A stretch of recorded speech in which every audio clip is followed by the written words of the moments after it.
Welcome back, everyone, to GMID23. And what an exciting celebratory day it is regarding the meetings and events industry. I'm Deborah Gardner, your host for Hospitality Today Live, the #1 hospitality show.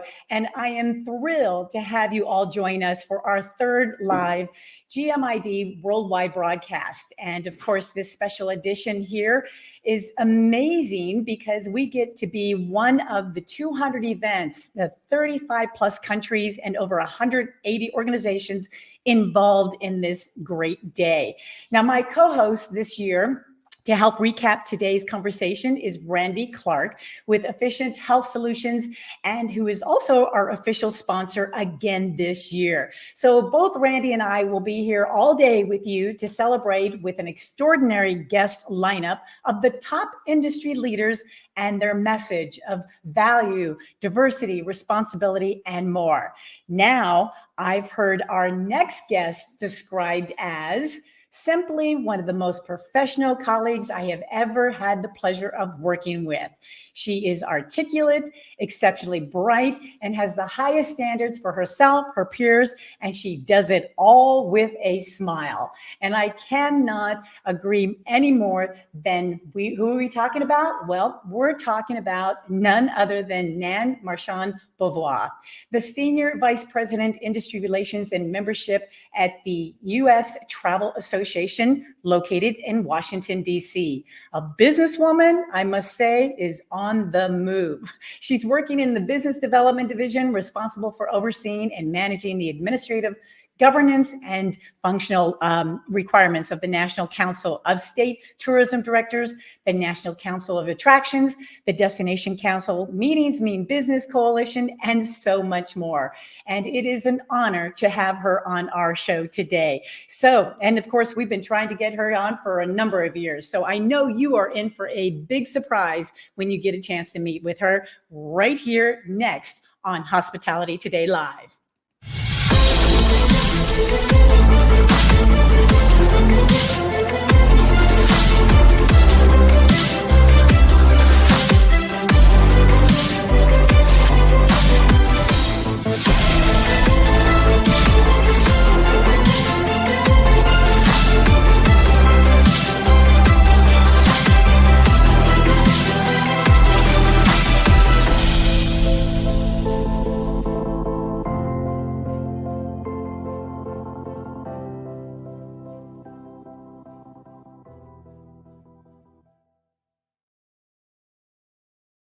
On GMID, we are so excited to actually have a very special guest. Again, I must say, we've been really waiting to have her on the show, and we got her, so I'm very, very excited. So hello, Nan. Happy GMID. Hi, happy GMID, everyone. Deborah, thank you so much for that intro.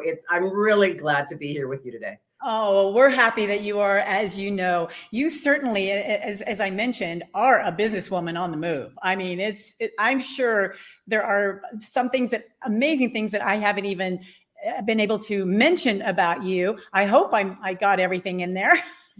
You've got enough in there, but yeah, association life, it keeps you busy, right? It does. And I'm sure, there are amazing other things that you have done and been involved in.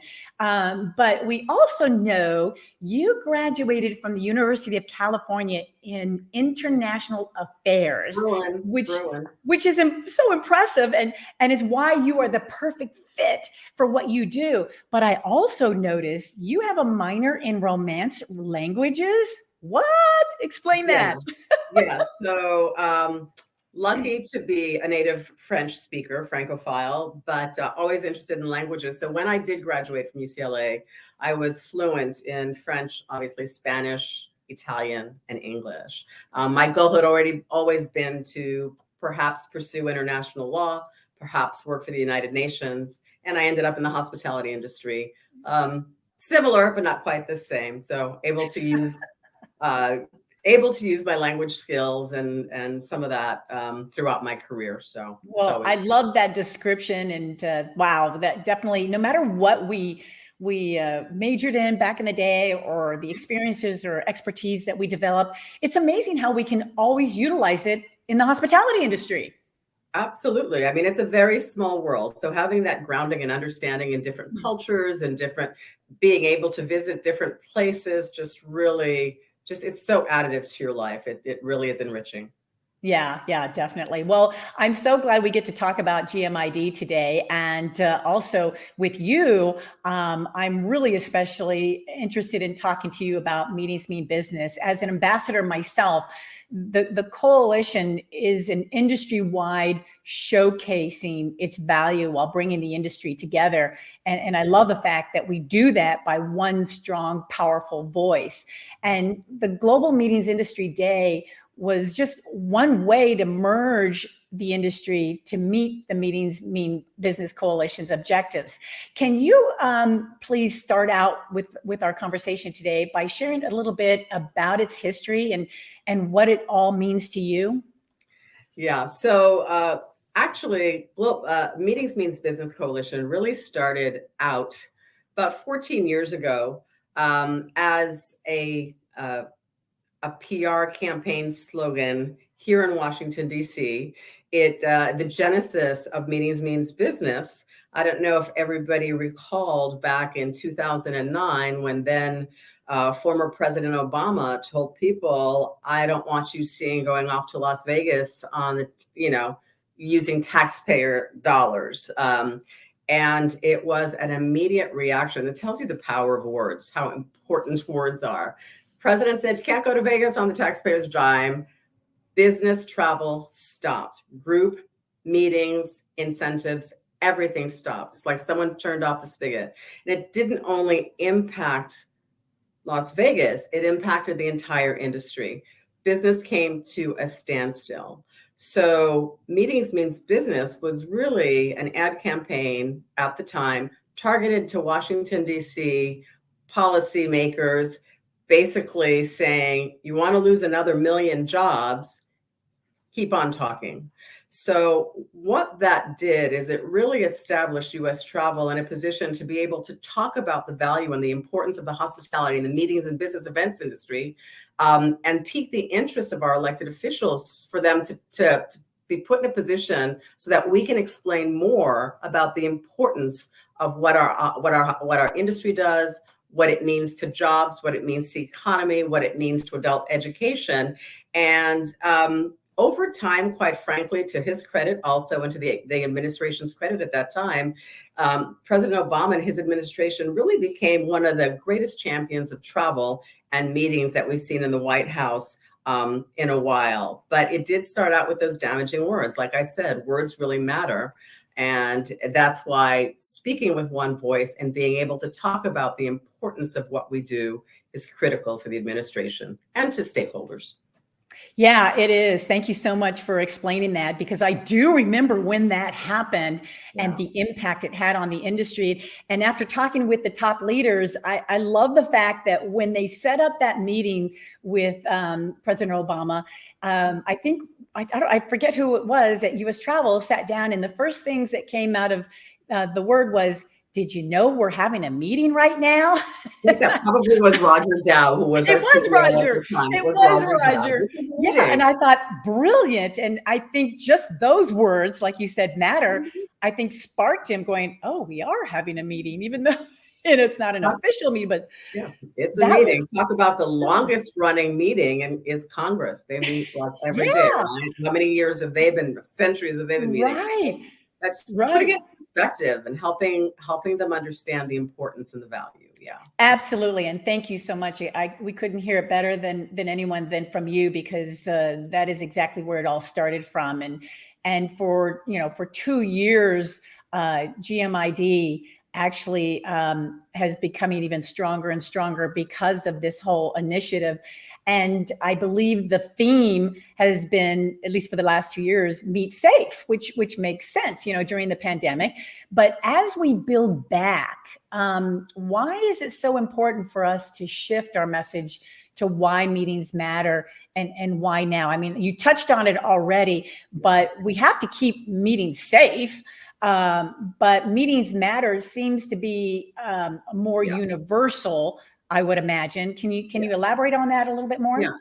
So obviously meeting safe, COVID, we need to continue to meet safe. That's not going to go away. Right. COVID taught us some hard learned lessons that we're not going to shelve those. We need to continue to do that. It's just part of the process, right? We need to do that. But what we still need to make sure that folks understand, and not only our elected officials, but communities, corporations, stakeholders, why you still send staff people out to meetings, is that meetings do matter. And, trying to distill that to its simplest form, it's really they matter in three areas. They matter for the health of the economy, not only the US economy, but for a corporation's economy. I mean, we have statistics, we have data that shows that companies that continue to travel for business meetings fared better financially. It's important because of the jobs that it creates. Okay. It's important when you stop and think of how do adults learn? Primary form of education is through meetings, right? You're going to learn something. When you look at the residual, what comes out of a meeting, the cure for AIDS, that happened at a meeting, that happened at an association meeting. So we tend to forget, really distilling it down to the basics. We tend to forget why it's important. Look at the communities that have developed because of the meetings that happen. So it's important for the destinations, the cities, the state. One of the best ways that federal workers learn or federal agencies learn is to go to conferences, right? Best in class, best education. I mean, I don't know that I'd feel comfortable having a pilot only learn virtually. Right. I mean, you have to get out, you have to Right. go, you have to do things, you have to meet. So it truly is about the intricate value of being face to face, what it brings to an organization, to an individual, and to a community. Very good, very good. Yeah, and with all that, there's no doubt that there's going to be challenges along the way. And like you said, we've never been. Oh my gosh, we got hit so hard these past couple of years. I always say, it's not our first rodeo. We've been through things like this. This was just a different animal. This one was a beast because we did get hard. Meetings and events were canceled. They were postponed. Leisure and even incentive travel got hit really hard. Because of that, how has the travel portion changed since then? So the difference between say what happened with COVID and say a 9/11, after 9/11, we started seeing recovery within 6 months, right? COVID, we are still seeing the effects of COVID. Leisure travel, domestic leisure travel came back fairly quickly. There was pent up demand. People, are talking about travel vengeance, people traveling with a vengeance and wanting to get out, wanting to visit with loved ones. So our domestic leisure travel has surpassed 2019 levels. We're hoping that by this year, our group travel will be back to 2019 levels, but we're still not seeing business and corporate travel come back to levels or international inbound travel coming back to levels pre-COVID. And we really can't have a healthy hospitality industry if holistically all segments of the industry are healthy, and they're not all there yet. So we are still seeing what's different with COVID and unique is we're not all whole. It's not all whole yet. Yeah, you're right. You're absolutely right. And I think there's still more issues with international inbound business. People want to come to the U.S. And I think one of the major challenges I've been reading lately is, the visa, the wait time. I mean, it could be 2 years to even more years for some of these countries like India and Venezuela. It's really closed. They won't let any travel going on. But from what I also heard is starting today, some travelers that are flying into Aruba will be invited to be part of a pilot program to test a digital travel certification or credential housed in a mobile app.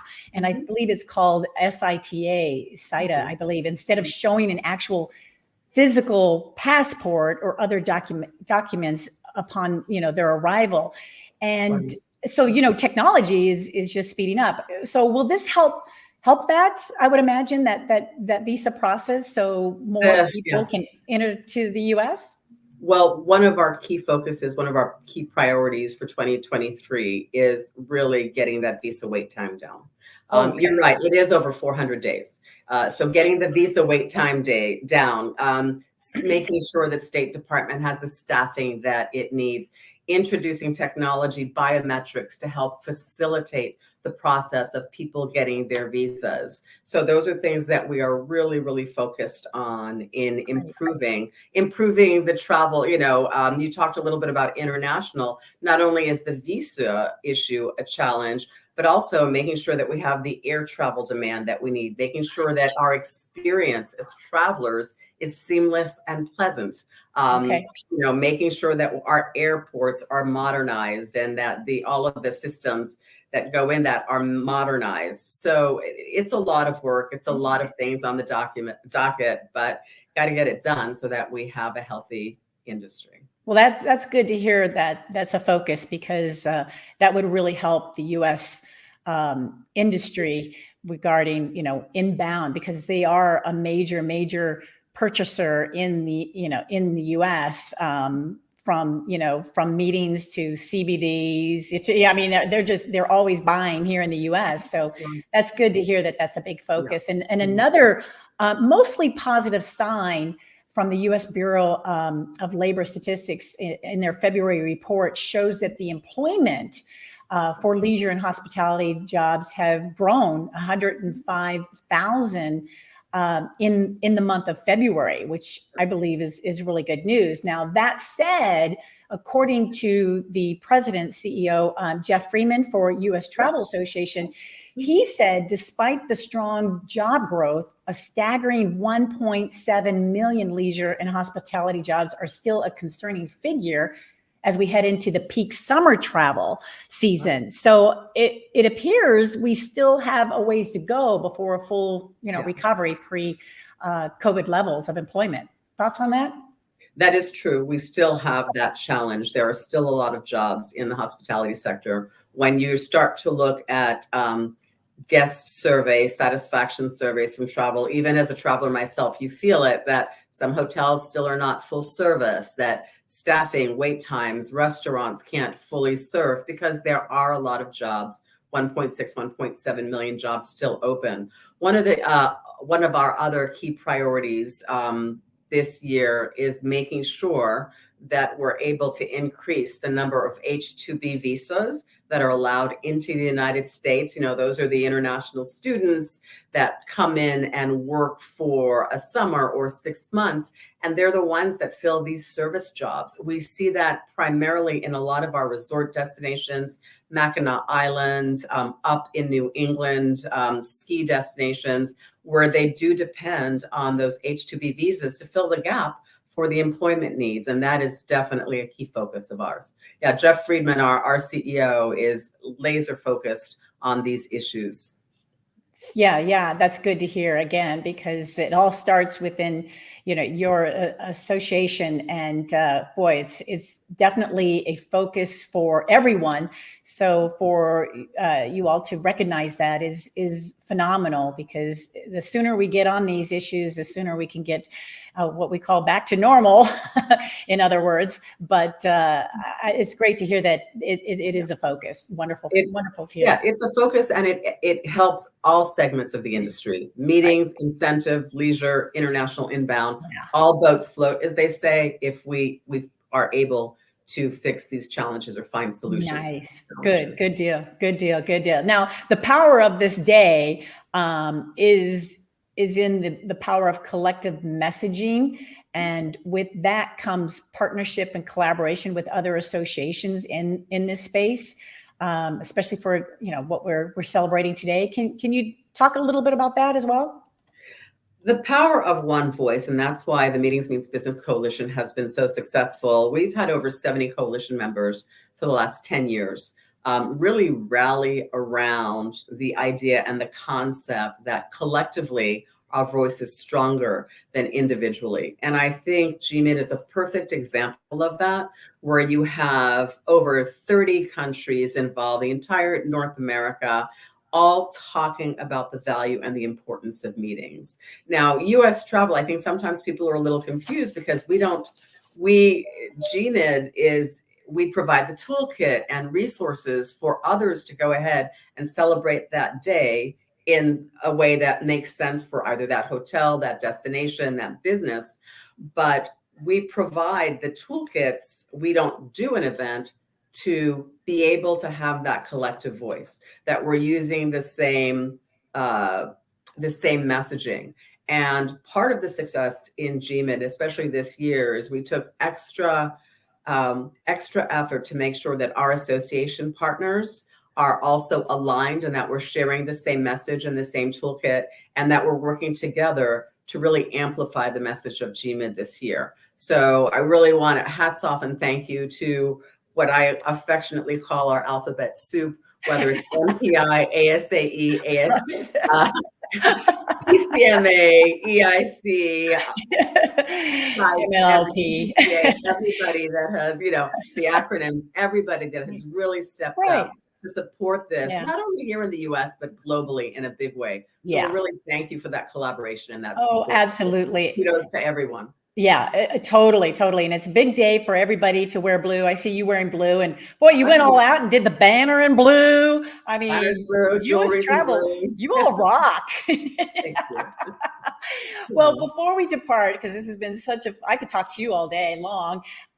Were there any lessons learned personally for you, whether it was, at work or at home? Is there anything that you learned through these past couple of years that really knocked your socks off and said, this is something I really had to wake up to and do and all that? Just to appreciate the basics, just to appreciate the simple facts in life, to appreciate the fact that you can hug someone, that you can shake someone's hand, that you don't have to be afraid to be in a crowd, because those are the things that were taken away from us, that we're missing. And, I'm always distilling things down to like a very simple platform. And it's just that human connection, that face to face, that really is so critical in our lives. It helps us in so many ways, from health to intellect to everything. And that is one thing that I'll never forget. And it just really has, it's a center part of my life. I'm a very social person. Obviously, I work in this industry. I love to travel. I have family all over the world. But just being able to hug someone, shake a hand. And I think at the end of the day, when it comes to meetings, that's really what it's all about. It's that human connection. It's having that one-on-one. It's being able to look someone in the eye, shake a hand, or in this industry, we're huggers. But it's really that human connection, which is at the bottom of it all. And that's why it is so important. And it's going to continue to be important. Definitely. My husband always says, you're in such a kissy huggy industry. And it's like, it's so true. I love the hugs. That is so true. Well, and as being in a very vital role with a major association as yourself, I have to commend you, because you're such a great role model for the women that aspire to be like you and be in a position like you. Is there any tips or advice that you might have for the young women entering into our industry, and older women like myself that are still hanging in there? Yeah, still here. Always have a passion for what you do. Have a passion for what you do. Treat others the way you want to be treated, and also be true to yourself. Always stand in your truth. Always, that's your biggest superpower. Stand in your truth. You know what you know. Just go for it. I mean, be you. Yep. You be you. Yep. Like I say on the stage, get off the block and go. Go for it. Yeah. Well, we certainly enjoyed this conversation with you. And I know those that are watching right now here on GMID, March 30th, I'm sure they would love to get in contact with you. And we do have your information down below. Is there any other way that they can contact you, social media or? Yeah. Thanks for bringing that up. You on a plane somewhere? You can find me on Twitter, Marchand Beauvois, or LinkedIn. It might be under Jinan Marchand. That's my real name. Nan's the nickname, but DJE, that's me, DJE, NANE. Twitter, LinkedIn, my email address here at work, and Beauvois at US Travel. And maybe we'll cross paths at an airport somewhere in the That's US. right. It has happened. It has I happened. wouldn't doubt it. I wouldn't doubt it at all. Well, thank you so much. We really appreciate your time. You're a busy woman and you are a businesswoman on the move. I know that. So we definitely appreciate your time here to help us celebrate such an extraordinary day here on Hospitality Today Live. Thank you so much, Nan. Thank you so much for having me. Have everybody have a great GMID, and thank you so much for the support. Appreciated, greatly appreciated. Absolutely. Well, there you go. We finally had Nan join us here live on Hospitality Today Live for this special edition show of GMID23. So we got that accomplished, and wasn't she dynamite? I totally admire and respect her, being in the position she's been in for a long, long time, and it's a very important one. Not only for the US, but like she mentioned, globally, impacting everyone as well. So thank you so much for Nan. Now I'd like to bring in Randy Clark, our, I would say, not only co-host, but also our analysis for the recap of the conversation I just had with Nan. So what'd you think, Randy? You want to unmute yourself first. You're such a good co-host. Yeah, thank you. You told me to be quiet, and here I am. I'm a good listener too. I take orders. No, what a great score to have Nan as part of this day with us. And I know you've been trying hard to get her, and I can see why. What a great point of view that she has. It's I mean, what a refreshing point of view, right? She Right. When I started about 20 years ago in the industry in Hawaii, and meetings mean business has always been a mantra that I've followed. And it seems like it was so easy, right? It's something that should be followed, and but it wasn't there until they grouped together and started that and just grew as a force in our industry. And what's really important too is a collective voice, right? Right here on GMID 2023, we're talking about meetings. We're talking with incentive people, but you forget about that one aspect, the leisure aspect of it, and the international part of it. So important for our industry. Being in the hotel side as a hotel salesperson, we'd walk into our revenue meetings, and the other salesperson, I would say, it's all about the base. And then you forget about the 60% of leisure business that's there too. So yes, right. It's important that you build, as a salesperson, as someone in the hospitality industry, build that base with the meetings and incentive travel. And of course, with the incentive travel, the meetings are such an important part, right? You win that trip, but you have to know what caused you to win that trip and where you're going to go next year, but also that leisure travel. It's so important for our industry. Yeah, it's a good balance. It's a good mix, and trying to keep that in that perspective is very, very hard for every aspect of the industry. It doesn't matter even if you're in meetings and events, or you're in a hotel, or you're a DJ trying to keep the meetings business at a particular percentage as opposed to corporate. I mean, everybody is doing this balancing act to make sure that everybody's happy. And not only here in the US, but as we were talking about the international travel, because I'd love to hear more of your recap on what she had to say about that, because I know that's a big missing piece, a big puzzle piece right now. Yeah, I just coming from Hawaii, people think that it's not in the mainland, and it's another country, and it is for some people, but it really isn't. And you have to understand, we've been saying meetings mean business for years, because people would say in Hawaii, going to Hawaii for an incentive or a meeting is a boondoggle. No, it's business. It's bringing people together. And that's what we do. And then I was meeting last night with people from Ireland, and they're excited about bringing people back to the U.S. and meetings here, but also having people from the U.S. understand that the borders are open, and they're looking forward to having us travel and see them. Yeah, Yeah. and I totally agree with that as well. And I'm glad we had an opportunity to talk a little bit about that and what U.S. Travel is doing to focus in that area. And I'm so happy to hear that because getting them over here is really, really important. And we also talked about, the safety in the industry. And one of those areas has to do, what you do for the industry as I'm utilizing my cup here Oh, today. yes. I'm a little thirsty. Efficient health solutions.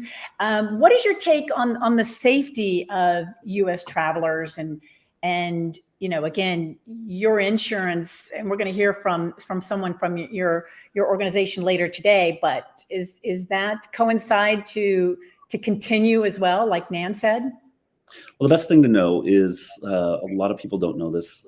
I've been working with independent planners and industry professionals, helping them find insurance. Most people out there think that you can only get insurance one time a year. That's during open enrollment, which is October through December. And I have options that you can start any time of year. So as far as that security, having affordable and effective health insurance options, I provide that.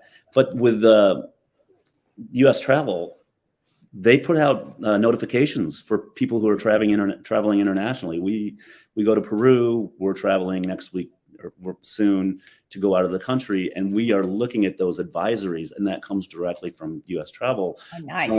telling U.S. citizens what's safe, what to look out for, and we look at those and take them seriously. So it's very important as an individual traveler and for a group of people that are traveling anywhere in the Yeah, and safety is here. Safety is here forever. So the U.S. Travel Association website would be really, really helpful, like you said, for any type of information when you're traveling abroad. So those notifications are important. Okay, good deal, good deal. Well, thank you so much, Randy. That was spectacular. Once again, a great segment on your part. Yeah, they're fun. Great job. We're having a good time, and we're going to see you in a little bit again because we've got a full day ahead of us here, folks. And we want to make sure that you're staying with us.